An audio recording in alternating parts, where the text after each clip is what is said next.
Ladies and gentlemen, good morning and welcome to this, our latest edition of the podcast.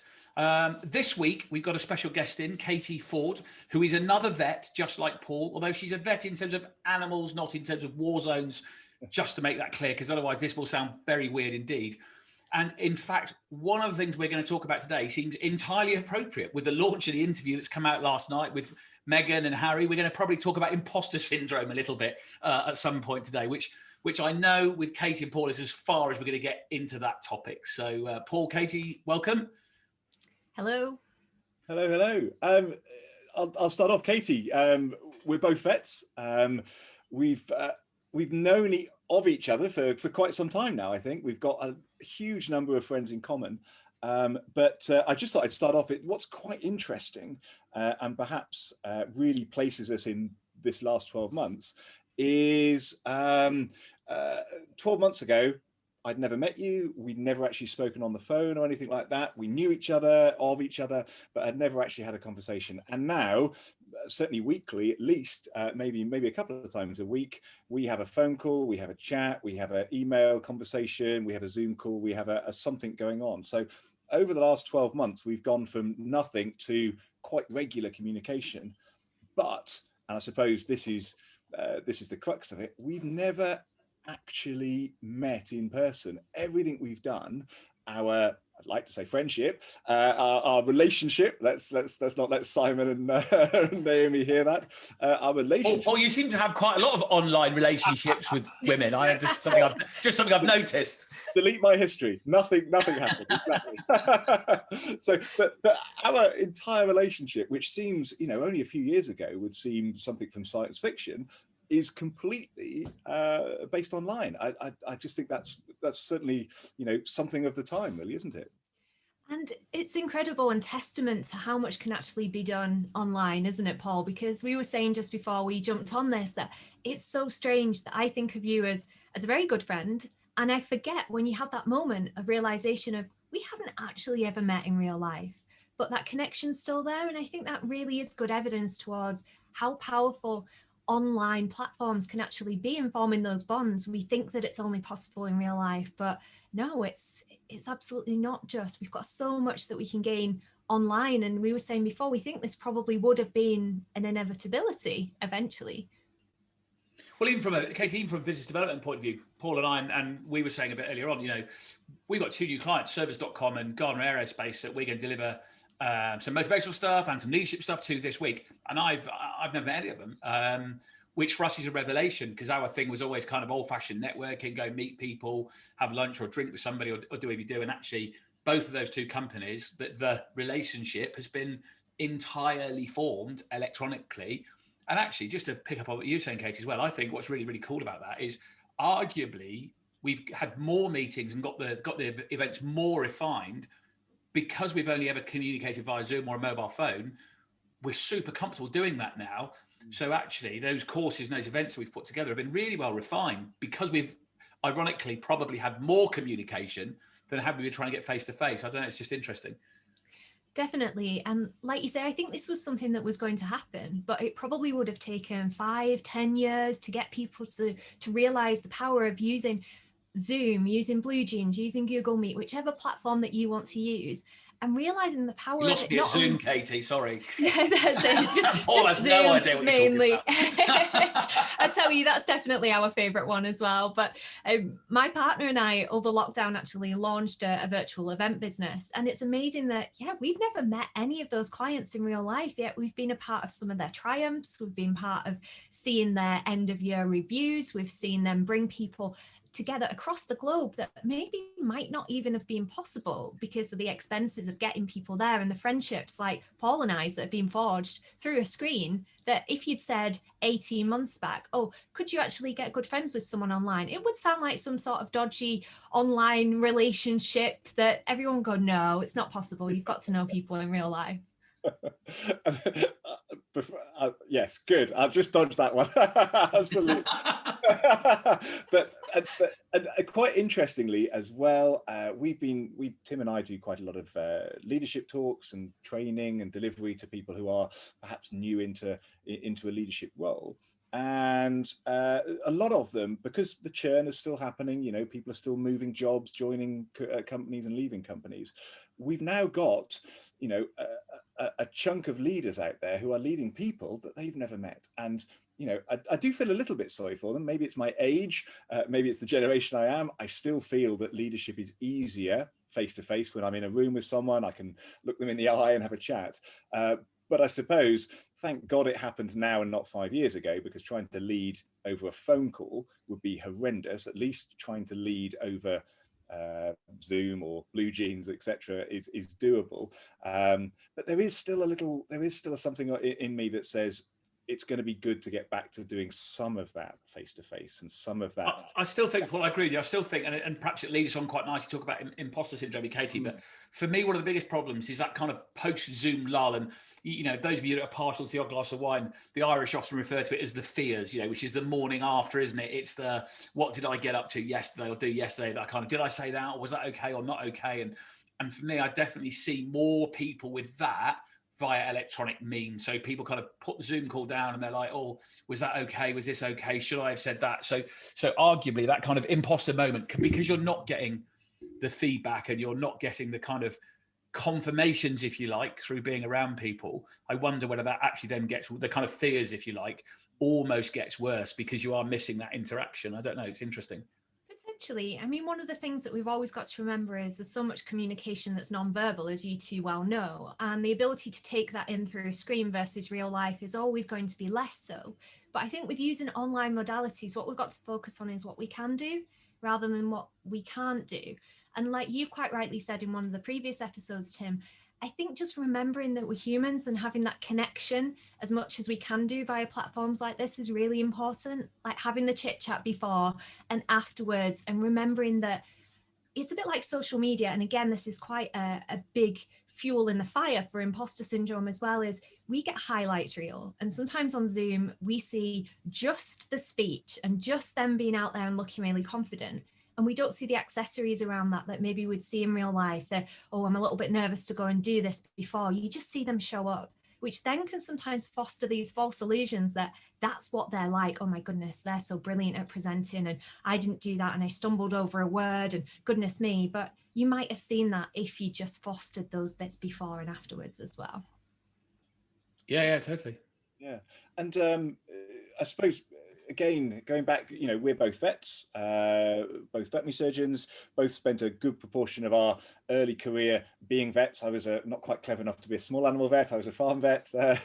You were smally there with the cats and dogs. But again, a bit like me, you've diversified away from sort of general practice, and I suppose the sort of the USP, the thing that certainly those vets who are listening will know you most for is that imposter syndrome, really breaking down those barriers and getting people in our veterinary profession to understand it. And I suspect pretty much everybody, certainly everyone who's in the professional sphere, will have had that imposter syndrome, worry, fear, gremlin sitting on their shoulder. And so it's not a veterinary specific issue, but certainly that's an area that you've grown up and developed in an area that perhaps we as vets hadn't really spoken about before. Absolutely. And I've not got time to go fully into my own experience with imposter syndrome, but that was really the driver behind me getting out there and opening the conversations, because similar to what we've just spoken about, that illusion of nobody actually speaking on a real level of what was going on between their ears, what their doubts, what their worries were, fed into that. Because I'd see people that got the extra certifications and extra qualifications looking like, you know, the swan gliding across the lake, everything looks brilliant and like it's all going well, and you don't see their legs going 10 to the dozen, and thinking, when I get there to what they're doing, then I'll feel confident because they look confident. And if somebody at that point has said, you know, sometimes I get like a little bit of an imposter gremlin jumping for me, but at that point I realize I don't have to believe it, and these are the things that can help me through it a little bit, then that would have massively helped me when it was just at the point of being imposter syndrome right at the beginning. And that's really why my passion lies so much in this, just to open that up.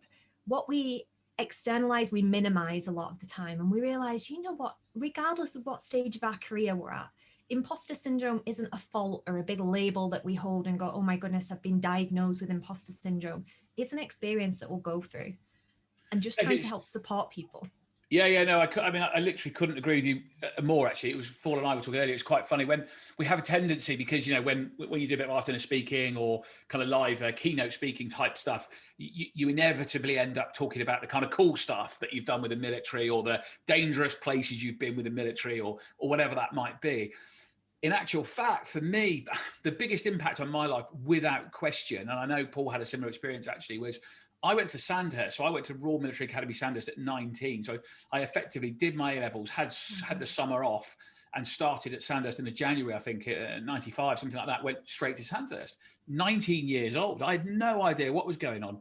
Of course, I thought I was older because you've just finished school. I mean, I always laugh. There's that brilliant moment, isn't there, when the kids wear the levers sweatshirts, and there's a brilliant moment they suddenly realise that makes them young, not old, you know, and actually that was definitely me.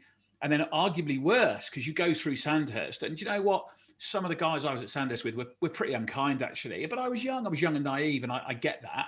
And the consequences of leading in that environment are obviously reasonably serious. So you sort of think, oh, well, they're right. I should just take this on the chin. But then actually taking over as a platoon commander, as I was, age 19, in command of 37 soldiers, of which I was the youngest by a mile. And actually, all I thought I had to do was prove to them everything. You know, in my head, I've got to be better, faster, stronger. And of course, I wasn't. I couldn't be in any way, shape, or form. Then you start to flounder. Then you get these great soldiers around you. They're all tough guys, certainly guys with the infantry. So certainly all tough guys from that point of view. And actually, the whole situation gets worse and worse and worse. And in fact, you know, in reality, as you get a bit older and you realise that those guys didn't expect me to be the best at anything in particular. They really just wanted you to learn. But nobody tells you that. And for me, the biggest learning experience I ever got from the military was that first kind of, I don't know what, 18 months or so, where, you know, I was 19 years old and kind of thought you had to be the best at everything, and you were being judged and worked about everything. In actual fact, it's not the reality. And, you know, that kind of lesson has stayed with me a long time, I think. And that's so powerful, honestly, Tim, because I think there's parallels that run from that in all industries, not just in the army, but I see so much that I'm sure you'd agree as well, Paul, in the vet profession. You go into the vet world and you feel like you have to know absolutely everything.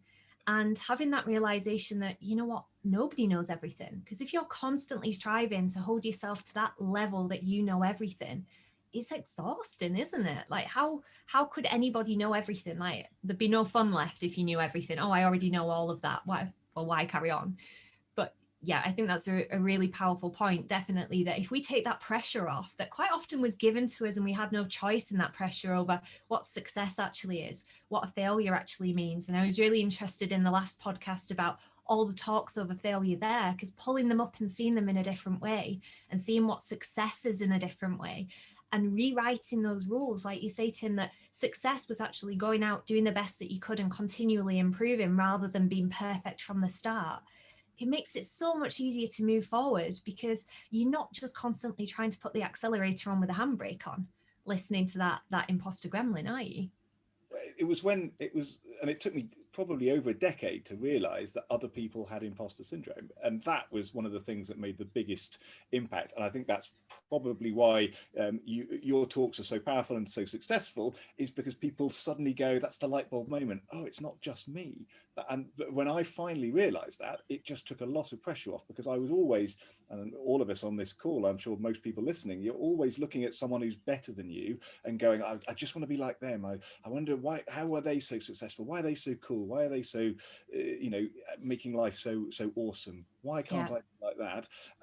I'm going to get found out. Eventually, someone's going to turn up and go, no, turned out you didn't pass your vet degree, or it turns out we've made a mistake. You're not as good as everyone thinks you are. But then you suddenly realize that other people are looking up to you, and wow, and that just relieves that pressure.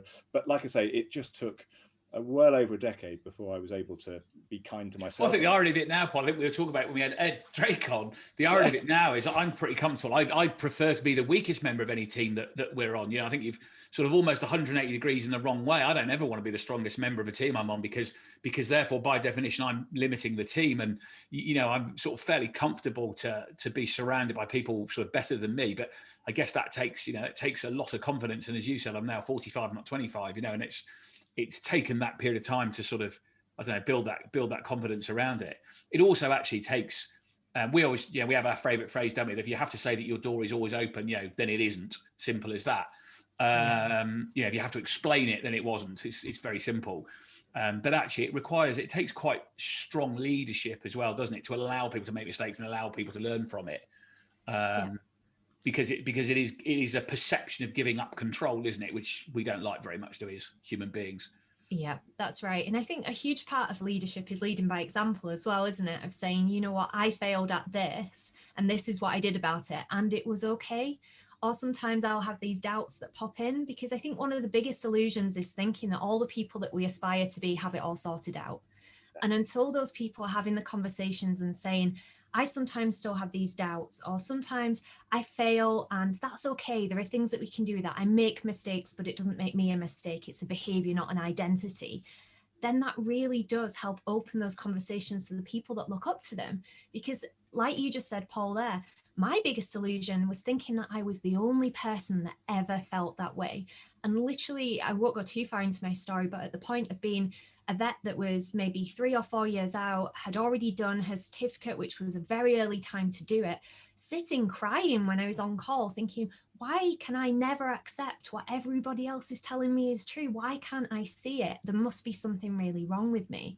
And it was only through my own journey that I started to realize that I wasn't the only one.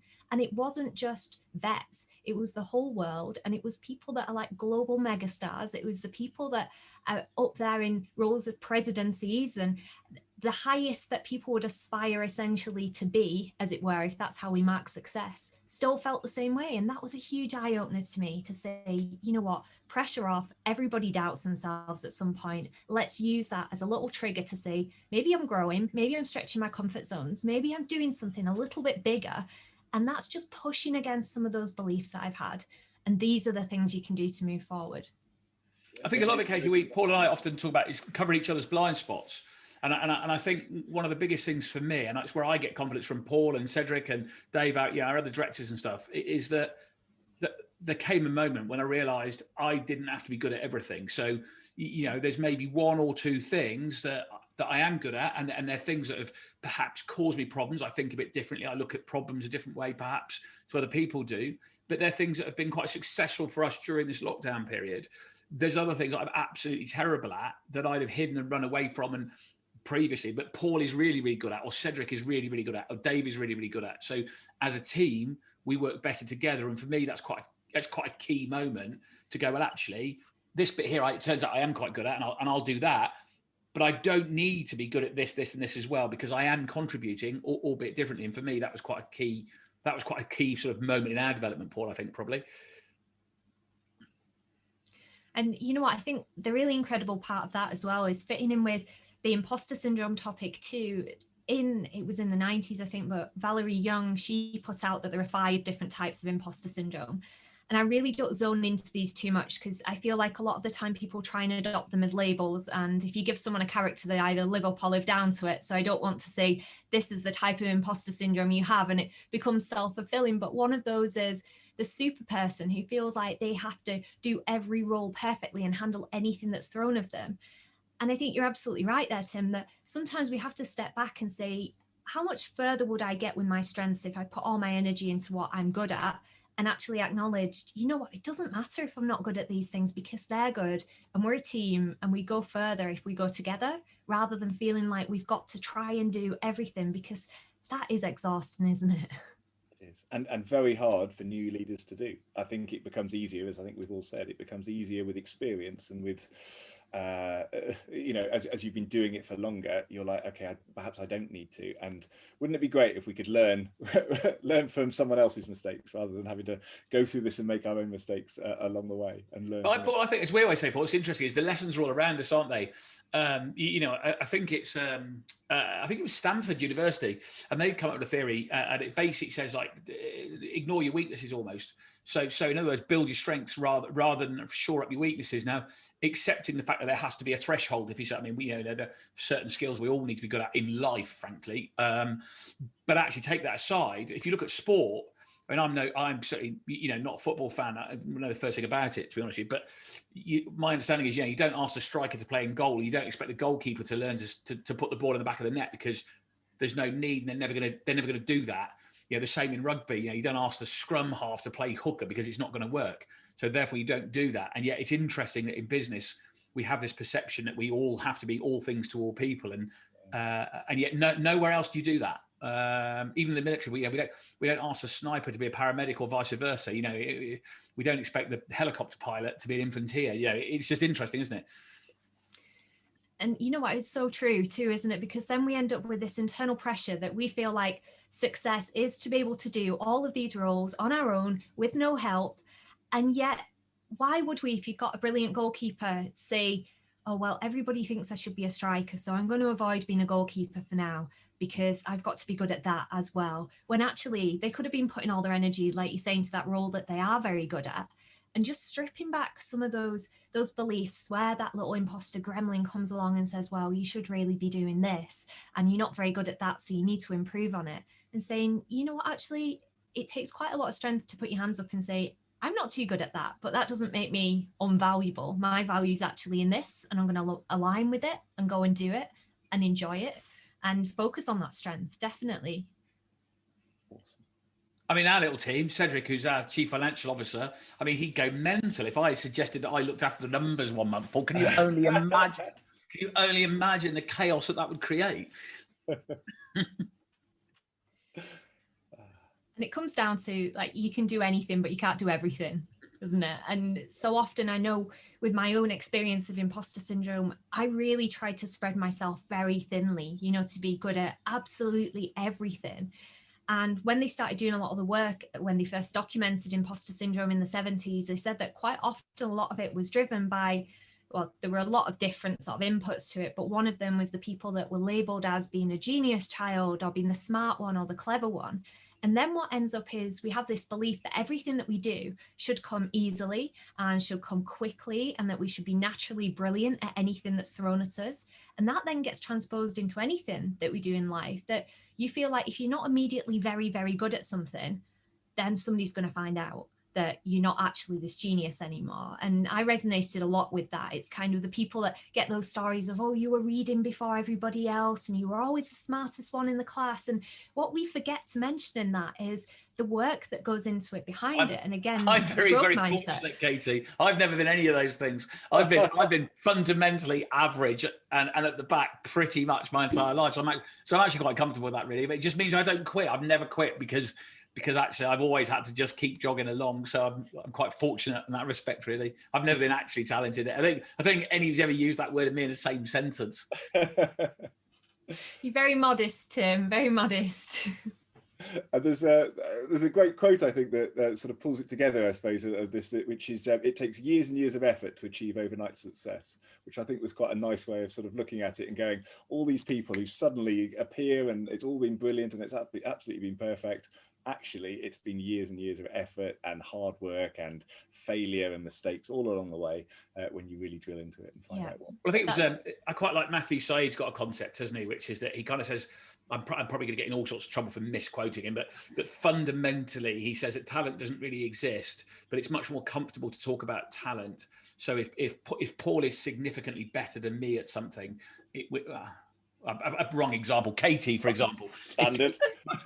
Katie is much better at me than something.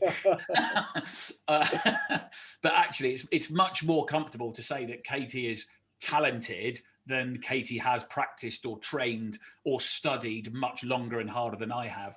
So there's quite a lot that says this sort of concept of talent is almost the rest of us going, oh, I didn't do quite that much really. And, and in fact, it ties back to our whole because I can purpose ball, doesn't it really? Which is actually you can, but you've got to do it and there'll be dark days. And we've been talking to schools loads recently.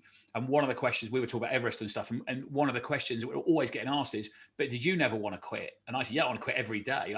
Every week, without fail. I question myself. I question what I'm doing. I question whether we've got this right. What makes us extraordinary is we don't quit. There's almost something wrong with you if you don't doubt yourself, if that makes sense. And it's much more comfortable to say, oh, well, actually, Katie's just talented, rather than Katie's worked really hard to get this done. Yeah. And there's two things I'd say on that. The first one is, I think quite often we forget about cause and effect, that actually right in the beginning, we put in loads of effort for things and we don't see much effect or much outcome from it. So we quickly then say, well, I've worked really hard at this and nothing's come of it. and then we'll give up. Whereas actually, as time goes on, you forget all of that mountain of work that you stood on and that whole journey that you've had up until that point, and every day when you showed up and done it. And we do that almost to ourselves sometimes as well. I don't know how that happened. And that adds into imposter syndrome. And the second thing I say, when I was listening to both of your podcasts as well recently, I thought, I absolutely love the title that it's called Because I Can, rather than because I should, or because I must, or because I have to, or because everybody else says I should do it. It's because I can do it. And I quite like that decision of saying, what is my why? Why am I actually doing this? And just always tuning into that, because if you then get waved off that path to because everybody else thinks I should do it, then you're doing it for the wrong reasons. And then you don't enjoy that journey. And then you don't handle the setbacks in the same way, because those setbacks then look like a bruise on your character, or like, actually, oh, I'm not doing it right because I'm not good enough at it. Instead, you say, well, actually, I still want to go there for these reasons. And maybe I just need to snake a different path around this obstacle and get someone to help me over it. And tuning into that why, because you can, because it's a choice, because you're allowed to choose what you do. Exactly. Perfect. I don't think we could put that any better ourselves, Paul, could we, at that point? So, Katie, thank you very much for that. Very nice to see you. And guys, thanks very much for listening in. We'll hear you again soon. Please remember that if you've enjoyed the podcast, and our guests like Katie this week very kindly give up their time for nothing. So if you do, please comment, please like, please tick, share. It helps us get up the ratings, and hopefully maybe a few other people can enjoy some of the insights that us and our guests have got to put together. So please do that. Thank you very much, guys.